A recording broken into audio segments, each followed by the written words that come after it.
Donc, pour poursuivre la résolution d'équations et d'inéquations dans les fonctions logarithmiques, on va y aller avec une inéquation entre deux fonctions logarithmiques. J'aurais pu, du côté droit, mettre seulement une constante, donc par exemple plus grand ou égal à 5, ou plus grand ou égal à 8, ou plus petit que 9, par exemple.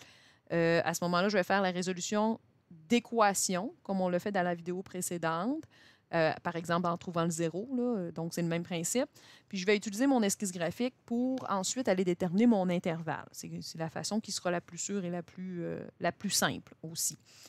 Dans le cas d'une inéquation entre deux fonctions logarithmiques, la première chose que je vais faire et qui me sera évidemment d'une grande utilité, c'est de faire l'esquisse de mon graphique. Donc, par exemple, si je dis qu'ici à gauche, c'est ma fonction f de x et que j'ai ma fonction g de x qui est juste ici à droite, je vais aller tracer les deux fonctions dans le même plan cartésien.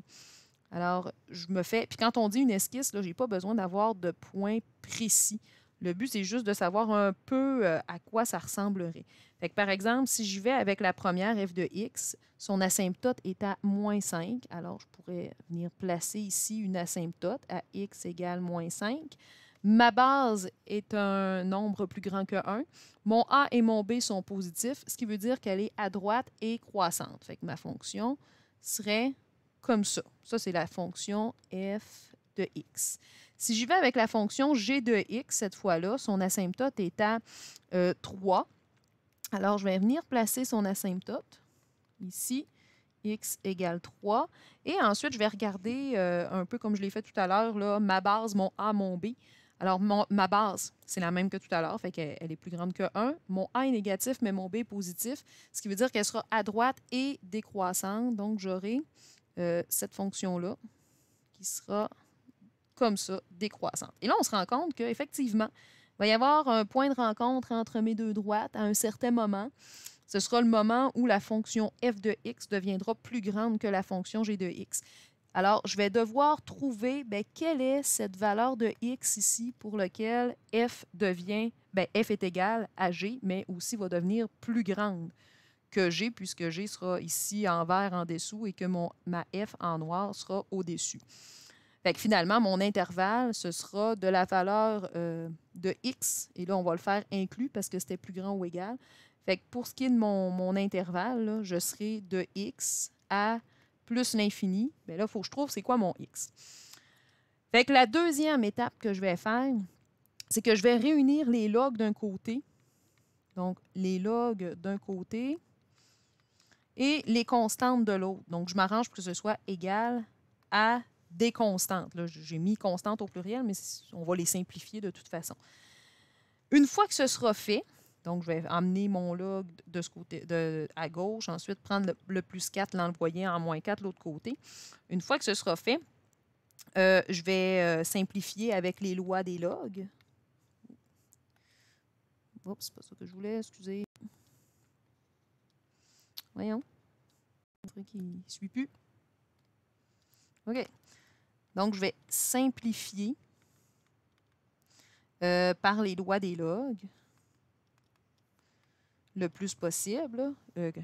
Évidemment, peut-être que je n'aurai pas besoin de faire ça, mais je vais sûrement en avoir besoin parce que le but, c'est d'avoir un seul log.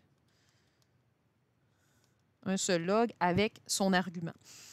Une fois que ce sera fait, là, ce que je vais faire, c'est que je vais transformer en expression exponentielle équivalente. Donc, exponentielle équivalente, un peu comme on le fait dans les autres résolutions. Puis, finalement, tout ce que j'aurai à faire, c'est d'isoler x, ce qui veut dire de résoudre. Mais là, il faut que je fasse attention, parce que dans certaines situations, je vais isoler tout court. Donc, isoler x. Ce sera quand même assez simple.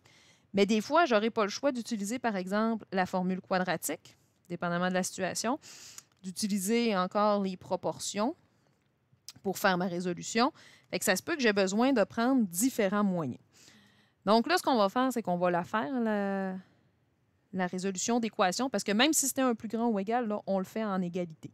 Fait que j'aurai le log en base 2 de x plus 5 plus 4 plus grand ou égal à moins log en base 2 de x moins 3 plus 5. Fait qu'on a dit qu'on ramenait les logarithmes du même côté. Donc, moi, je prends tout le logarithme de droite et je l'amène en addition de l'autre côté.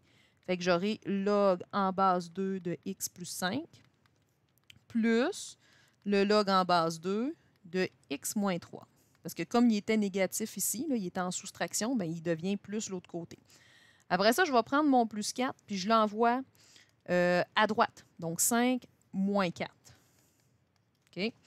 C'est ici que je vais utiliser les lois des logarithmes. Parce que nous, ce qu'on dit, c'est que quand deux logs sont additionnés, c'était parce que les puissances étaient multipliées.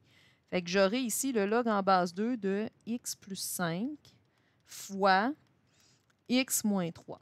De l'autre côté, égal à 1. Fait que ça, ici, je vais le développer. Donc, j'aurai log en base 2 de x2, parce que je dois faire ma double distributivité. Là, donc, x2 plus 2x moins 15 égale 1. Fait que moi, j'ai fait x fois moins 3, 5 fois x, 5 fois moins 3. J'ai déjà simplifié le tout. Mais là, ici, je ne peux plus rien, je ne peux pas aller plus loin. Fait que je n'ai pas le choix d'être à la quatrième étape, donc d'utiliser l'exponentielle équivalente. Ma base, c'est 2. Mon exposant, c'est 1. Et ça, ce sera égal à la puissance qui est x2 plus 2x moins 15. Si on se souvient bien, pour résoudre une fonction de degré 2, je dois la ramener égale à 0 et ensuite utiliser la formule quadratique. Fait que j'aurai 0 est égal à x carré plus 2x moins 17. Et là, ben, ma formule quadratique dit que x est égal à moins b plus ou moins racine de b2 moins 4ac sur 2a. Fait que je remplace le tout, moins 2 plus ou moins racine de 2 au carré moins 4 fois 1 fois moins 17 divisé par 2. Et là, je vais me retrouver avec deux valeurs de x parce que je viens de résoudre une quadratique.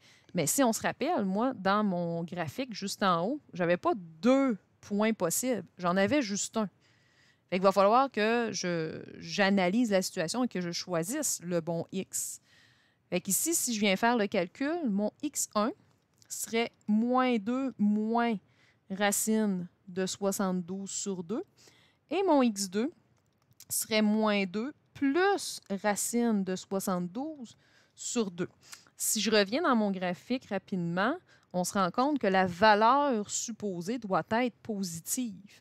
Donc, ça doit être la plus grande dans ce cas-ci. Fait que si je regarde ce qu'on m'a offert dans ma résolution, c'est sûr que le x1 sera à rejeter parce qu'il ne respecte pas ma situation initiale. Fait qu'ici, mon x2, si je veux l'avoir approximatif, là, me donnerait environ 3,243, ce qui serait quand même assez plausible, étant donné que la fonction g de x avait une asymptote à x égale 3, puis qu'on est juste un petit peu à côté, donc juste sur la droite. Là. Fait qu'ici, qu'est-ce qui me resterait à déterminer? Pour quelle valeur de x la fonction f est-elle plus grande que la fonction g? Mon intervalle, je pourrais l'écrire comme ça. Donc, x, ou encore, je pourrais dire que f de x est plus grand ou égal à g de x si x appartient à l'intervalle de moins 2 plus racine de 72 sur 2 jusqu'à plus l'infini. Je pourrais aussi l'écrire là, en notation décimale.